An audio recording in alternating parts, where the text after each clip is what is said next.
Hey Charlotte County, this is Charlotte County COPWATCH, and I found that I had to make a change this ending on my videos, letting you know about the channel and fair use laws, you know, how we can report on other people's reporting and how it's good, how it's bad, etc. But you guys can look it up yourself. It is legal. It's in there.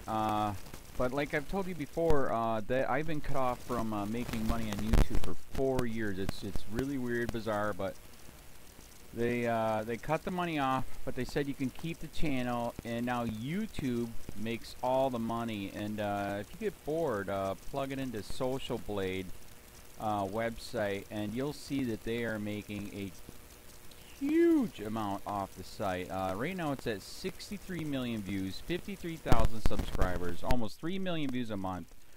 You know, trying to wake people up, and I make nothing. In fact, I got a customer that's ex-congressman. He said if I could ever find a lawyer, sue YouTube on it. But because this is nuts, 4 hours a day, and to save America. You know, but at the same time, it's worth it. Look at what our founding fathers did. They died for this country. So but getting back to the money part, this is why I'm redoing the video. Is my dream of everyone giving $1, and it's going to be $53,000 a year, or if they did Patreon, which you know, can be monthly. That is not working. That'd be great if it did. Nothing is perfect. And I appreciate the people that do donate, you know, what they can on PayPal. And there again, I'm letting you guys know that is not much. Is, you know, monthly is, oh my god. So anyways, yes, you cannot live on it. It's very, very, very low amount. But the dollar things, I do appreciate that. But when I first said everybody give $1, that's not working. I'm just letting you guys know it's, yeah, that dream. Everybody gives $1. 53,000 subscribers, it's not working. So yes, if you can give more than that, you know, I appreciate it. Like I said, you know, I'm in a unique situation where, you know, we're already debt free, and I'm not rich, but with the little business that we have, I am able to do what I am able to do 45 hours a day, you know, letting you guys know what's going on. In 4 years, I've did the whole thing myself. 12,000 videos on there. I literally get emails where people are like, holy crap, I never knew it was this bad. And it is this bad, and it's getting worse every day because we have the internet, we have cell phones, we have cameras everywhere now, and it's just disgusting what's going on.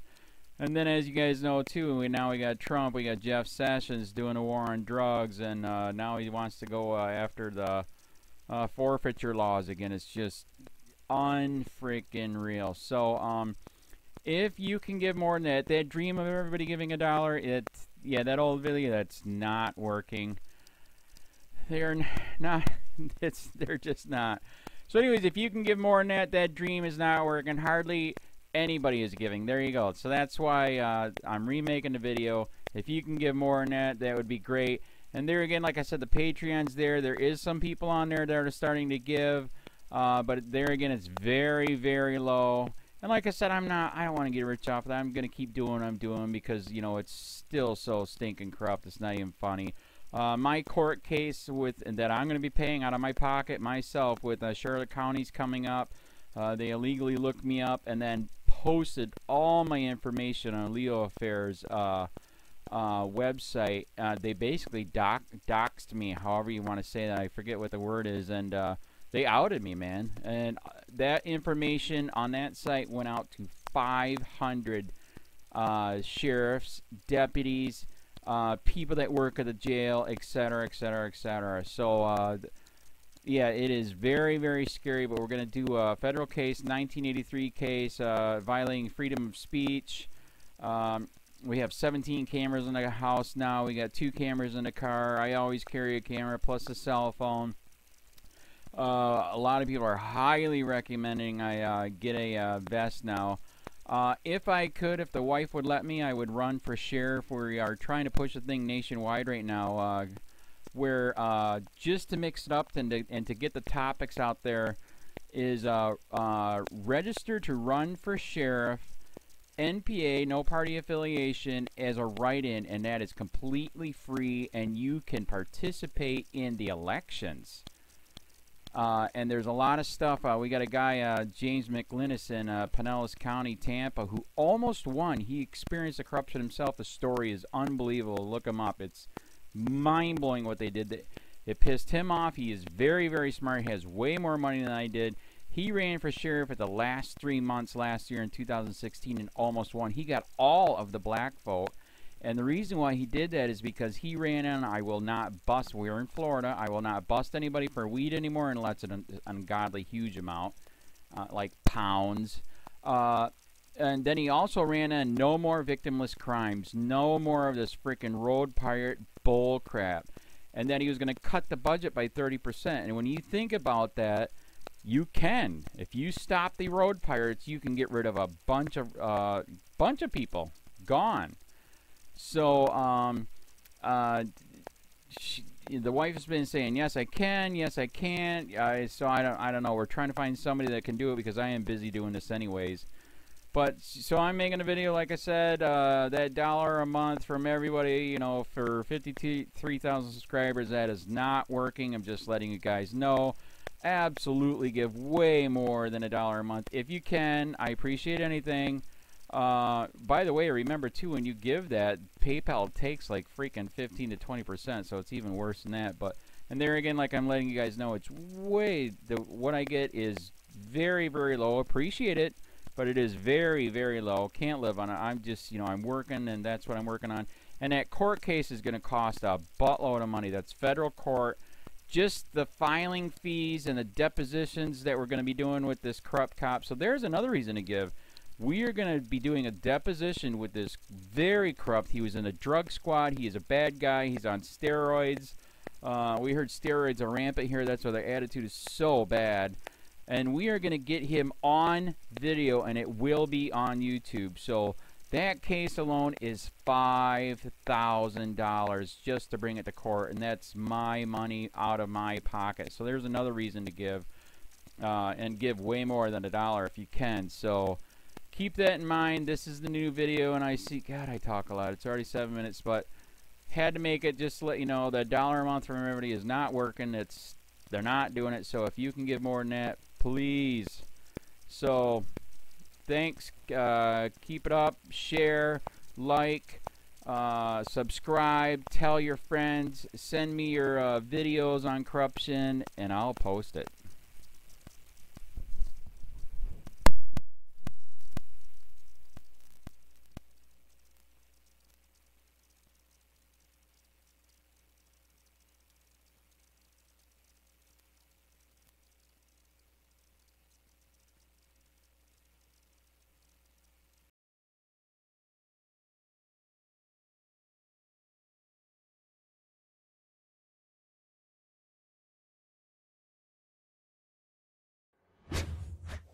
Earlier, we were discussing the type of psychiatric disorder that this gentleman may have, and it was identified as a disorder called schizoaffective disorder.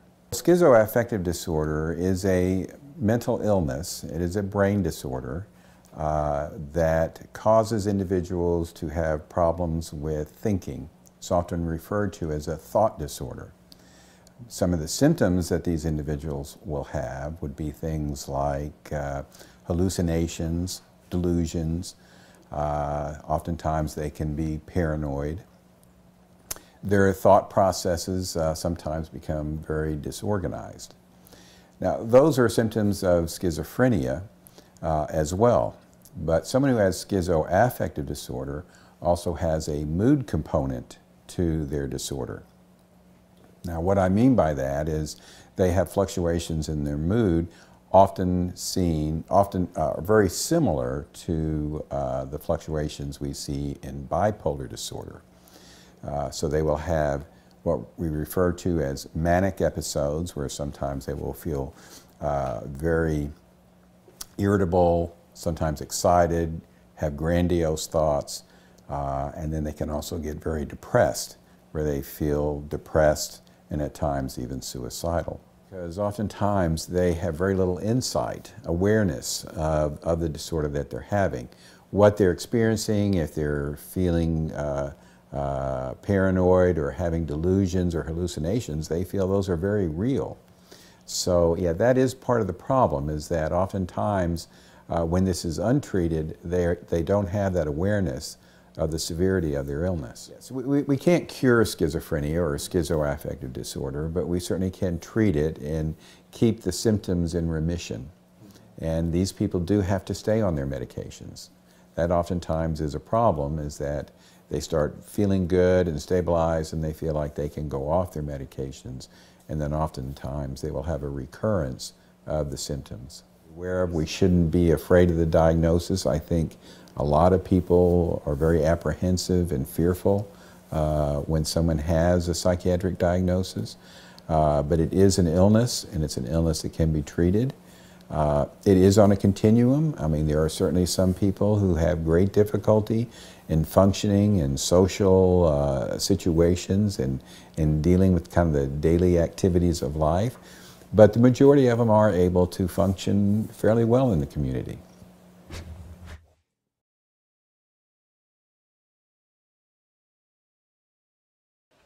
If you're submitting budget proposals for a law enforcement agency, for intelligence agency, you're not going to submit the proposal that we won the war on terror and everything's great, because the first thing's going to happen is your budget's going to be cut in half.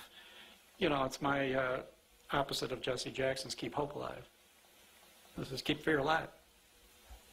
Keep it alive.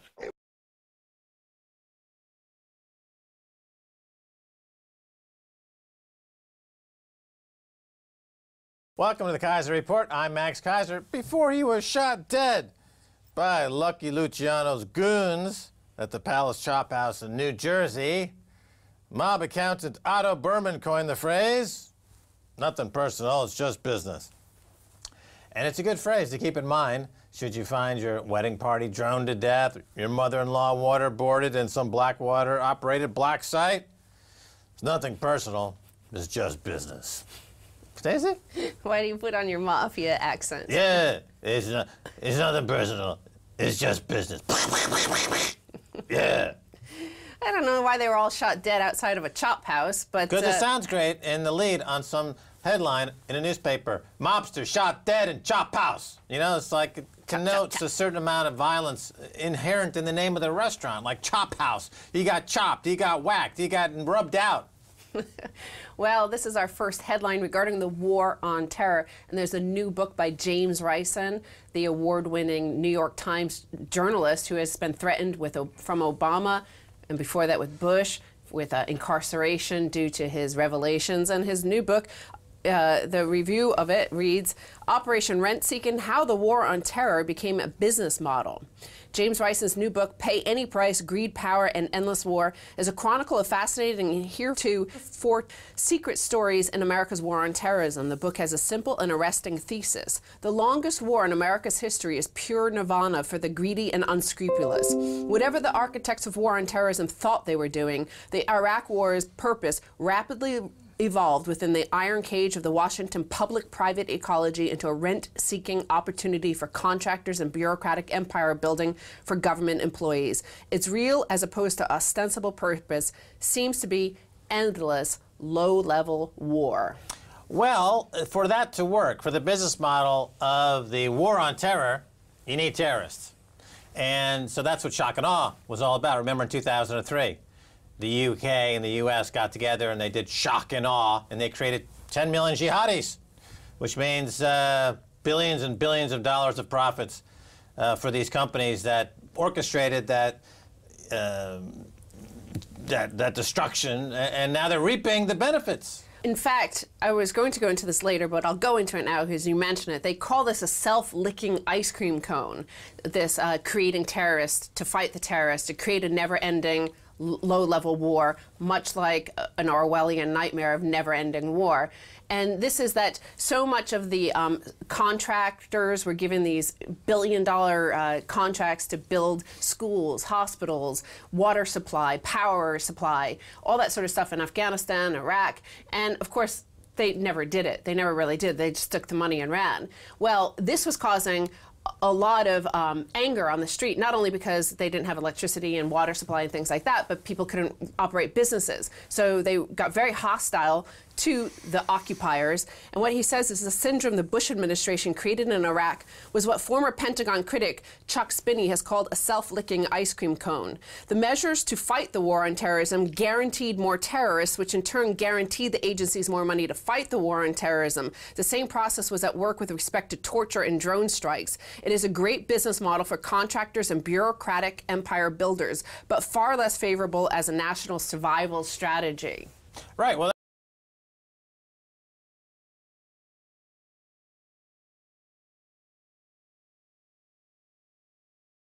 Busted.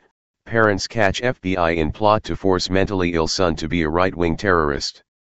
The parents of a severely mentally disabled man are speaking out on how the FBI groomed him as a right-wing terrorist, knowing he's paranoid schizophrenic. By Matt Agarist, August 17, 2017. It's become a near-weekly occurrence. Somewhere in some state, the FBI will announce that they've foiled yet another terrorist plot and saved lives.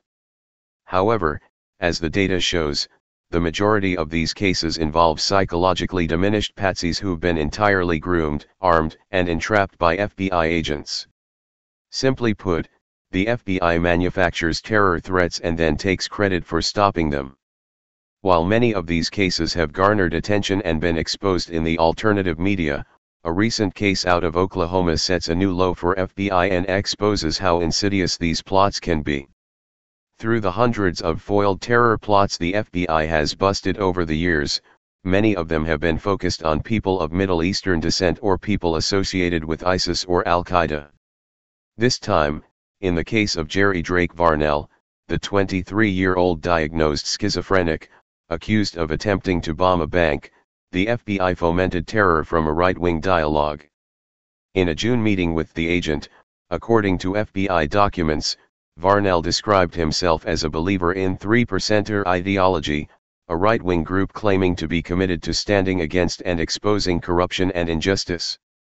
According to federal documents, Varnell drove what he believed was a stolen van containing a 1,000-pound ammonium nitrate bomb on Saturday morning to blow up an Oklahoma City bank. Vile, indeed. Advertisement. However, if we backtrack just a bit, to when the FBI began grooming their would-be right-wing militia terrorist, the vileness comes directly from the government. The FBI knew he was schizophrenic, Varnell's parents declared on Wednesday in an open letter bravely published by News OK. Read more. Rand Paul joins the fight presents bill to demand U.S. stop arming terrorists. Underneath his condition, he is a sweet-hearted person and we are extremely shocked that this event has happened. However, what truly has us flabbergasted is the fact that the FBI knew he was schizophrenic. The state of Oklahoma found him mentally incompetent and we, his parents, have legal guardianship over him by the court. These documents are sealed from the public, which is why no news media outlet has been able to obtain them. The FBI clearly knew that he was schizophrenic because they have gathered every ounce of information on him. Yet they knowingly continued to groom him, despite the clear immoral implications. When they began grooming him, according to the family, the FBI knew that Varnell was declared mentally unfit to live by himself and that he was a paranoid schizophrenic. Without their criminal informant and the FBI tactics playing mind games with this vulnerable man, the idea of him committing an act of terror would have likely never materialized. What the public should be looking at is the fact that the FBI gave our son the means to make this happen. He has no job, no money, no vehicle, and no driver's license, due to the fact that he is schizophrenic and we, his parents, do everything we can possible to keep him safe and functional. He has suffered through countless serious full-blown schizophrenic delusional episodes and he has been put in numerous mental hospitals since he was 16 years old. The FBI came and picked him up from our home, they gave him a vehicle, gave him a fake bomb, and every means to make this happen, none of which he had access to on his own. The parents noted that during the setup, they suspected something was going on and Jerry's father told the informant to stay away from their son.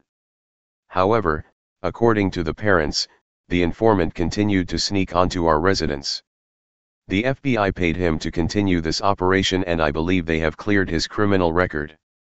Because they knew Varnell had severe mental disabilities, the FBI should have had stopped their plans to do this and immediately sought an option of hospitalization. However, they pressed on. Read more. Report, FBI visiting gun shops to investigate people talking about big government. Knowing a sane person would likely never attempt to blow up a bank, the FBI deliberately targeted a severely delusional and mentally ill person. This is wrong on so many levels. Will the next mass murderer they groom come directly from a mental institution? The FBI should have filed conspiracy on our son and had him committed to a mental institution. They should not have aided and abetted a paranoid schizophrenic to commit this act. There are many more facts that I will not make public that will support my son and the disturbing acts made by the FBI. I realize that many will say my son could have found another person to commit this act.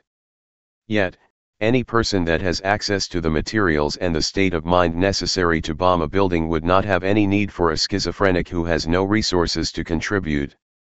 Clifford and Maloney Varnell, Jerry's parents, make a powerful point. No one other than the FBI would have attempted to get a schizophrenic man with nothing to contribute to do their bidding, as it would most likely be a futile effort unless you are the FBI looking for an easy patsy to keep fear alive.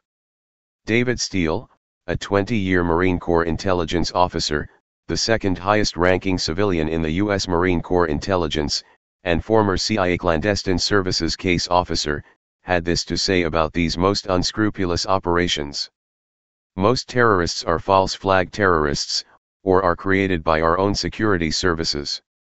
In the United States, every single terrorist incident we have had has been a false flag, or has been an informant pushed on by the FBI. In fact, we now have citizens taking out restraining orders against FBI informants that are trying to incite terrorism. We've become a lunatic asylum. Indeed, we've become a lunatic asylum. Read more. Government engineer found guilty of building an army to kill Muslims and burn mosque.